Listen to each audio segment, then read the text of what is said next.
नमस्कार, आप देख रहे हैं लोकमत राजस्थान। मैं हूं निशु शर्मा आपके साथ। आइए रुक करते हैं आज की बड़ी खबरों की ओर। पाकिस्तान की मीडिया रिपोर्ट्स में दावा किया गया है कि भारत ने सिंधु जल संधि के तहत पाकिस्तान को संभावित बाढ़ की जानकारी दी है। जियो न्यूज ने बताया कि भारत ने 24 अगस्त की सुबह जम्मू की तवी नदी में बड़े बाढ़ की आशंका को लेकर इस्लामाबाद को आगाह किया। कहा जा रहा है कि भारतीय उच्चायोग ने यह अलर्ट सीधे पाक अधिकारियों को भेजा है। हालांकि अब तक ना तो नई दिल्ली और ना ही इस्लामाबाद की ओर से इसकी आधिकारिक पुष्टि की गई है। अप्रैल में जम्मू कश्मीर के पहलगाम में हुए आतंकी हमले के बाद भारत ने सिंधु जल संधि को स्थगित कर दिया था। प्रधानमंत्री नरेंद्र मोदी 25 और 26 अगस्त को 2 दिवसीय गुजरात दौरे पर रहेंगे। पीएम मोदी शाम 4:30 बजे अहमदाबाद पहुंचेंगे। इसके बाद नरोड़ा से निकोल इलाके तक का करीब 3 किलोमीटर लंबे रोड शो करेंगे। इस दौरान सड़क के दोनों ओर हजारों की संख्या में मौजूद लोग पीएम मोदी का स्वागत करेंगे। रोड शो के लिए सड़क के दोनों ओर 12 इंच बनाए गए हैं। मंचों पर सांस्कृतिक कार्यक्रम होंगे। निकोल क्षेत्र में पीएम मोदी की सभा के लिए पूरे निकोल क्षेत्र को लाइटिंग से सजाया गया है। गृह मंत्री अमित शाह ने एक इंटरव्यू दिया है। इसमें उन्होंने हाल ही में संसद में लाए गए तीनों बिलों और इस पर विपक्ष के विरोध पर बात की। शाह ने 130वें संविधान संशोधन विधेयक के खिलाफ विपक्ष के रुख पर कहा, ये लोग आज भी ये कोशिश कर रहे हैं कि अगर कभी जेल गए तो जेल से ही आसानी से सरकार बना लेंगे। जेल को ही सीएम हाउस, पीएम हाउस बना देंगे। डीजीपी, मुख्य सचिव, कैबिनेट सचिव या गृह सचिव जेल से ही आदेश लेंगे। शाह ने यह भी कहा कि लालू यादव को बचाने के लिए मनमोहन सिंह द्वारा लाए गए अध्यादेश को फाड़ने का राहुल गांधी का क्या औचित्य था। अगर उस दिन नैतिकता थी तो क्या आज नहीं है, क्योंकि आप लगातार 3 चुनाव हार चुके हैं। कांग्रेस अध्यक्ष मल्लिकार्जुन खड़गे ने कहा, भाजपा वोट चोरी के बाद अब सत्ता चोरी में लगी है। लोकसभा में पेश पीएम सीएम की बर्खास्तगी का बिल विपक्षी सरकारों को 30 दिन में गिराने और लोकतंत्र को कमजोर करने की साजिश है। खड़गे ने आरोप लगाया कि ये बिल नागरिकों से अपनी चुनी हुई सरकार बनाने या हटाने का अधिकार छीन लेगा। ये लोग ईडी, सीबीआई जैसी एजेंसियों को अधिकार सौंप देते हैं। ऐसा होना लोकतंत्र पर बुलडोजर चलाने जैसा है।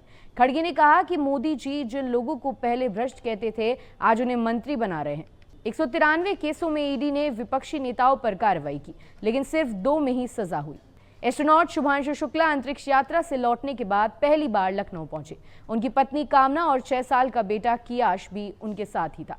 एयरपोर्ट पर एस्ट्रोनॉट बनकर पहुंचे स्कूली बच्चों ने उनका वेलकम किया। उनका परिवार भी मौजूद रहा। डिप्टी सीएम ब्रजेश पाठक, प्रदेश भाजपा अध्यक्ष भूपेंद्र चौधरी ने शुभांशु को रिसीव किया।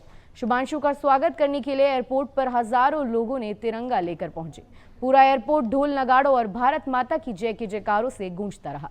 एयरपोर्ट से वो थार जीप पर सवार हुए। 10 किमी चलने के बाद थार से उतरकर रथ में सवार हो गए। फिर रोड शो करते हुए सिटी मॉन्टेसरी स्कूल पहुंचे। यहीं से उन्होंने पढ़ाई की है। इस दौरान जगह जगह उनका स्वागत हुआ। यूपी के बुलंदशहर में श्रद्धालुओं से भरी ट्रैक्टर ट्रॉली को कंटेनर ने पीछे से टक्कर मार दी। इससे ट्रैक्टर ट्रॉली पलट गई। हादसे में मां बेटे सहित 9 श्रद्धालुओं की मौत हो गई है और 42 लोग घायल हैं। इनमें से 3 की हालत नाजुक है। मृतकों में 6 साल का बच्चा, 5 पुरुष और 3 महिलाएं शामिल हैं। हादसा रविवार रात 2 बजे नेशनल हाईवे 34 पर अनरिया क्षेत्र के घटाल गांव के पास हुआ। श्रद्धालु कासगंज से जहारवीर के दर्शन के लिए राजस्थान के गोगामेडी जा रहे थे। पुलिस का कहना है कि श्रद्धालुओं ने ट्रॉली को डबल डेकर बना दिया था। ट्रॉली के बीच में लकड़ी लगाकर उसे 2 हिस्सों में बांट दिया गया था ताकि ज्यादा से ज्यादा लोग बैठ सके। मुख्यमंत्री ने मृतकों के परिवारों को 2-2 लाख रुपए और घायलों को 50-50 हजार आर्थिक सहायता देने के निर्देश दिए हैं। दिल्ली की मुख्यमंत्री रेखा गुप्ता को दी गई जेड सिक्योरिटी हटा ली है। उन पर हुए हमले के बाद उन्हें यह सुरक्षा प्रदान की गई थी। उनकी सुरक्षा फिर से दिल्ली पुलिस को सौंप दी गई है। इधर सीएम पर हमले के मामले में रविवार को दूसरी गिरफ्तारी हुई। पुलिस ने बताया कि मुख्य आरोपी राजेश भाई खिमजी भाई सकरिया के सहयोगी तहसीन सैयद को अरेस्ट किया गया है। सैयद को 22 अगस्त को गुजरात के राजकोट से हिरासत में ले लिया गया था। उससे पूछताछ की गई। आरोपी राजेश को तत्काल हिरासत में लिया गया था। वो 6 दिन की पुलिस रिमांड पर है। भारत में मानसून ने एक बार फिर रफ्तार पकड़ ली है, जिसके चलते देश के कई हिस्सों में भारी बारिश का दौर जारी है। भारतीय मौसम विभाग ने कई राज्यों में भारी से बहुत भारी बारिश का ऑरेंज अलर्ट जारी किया है।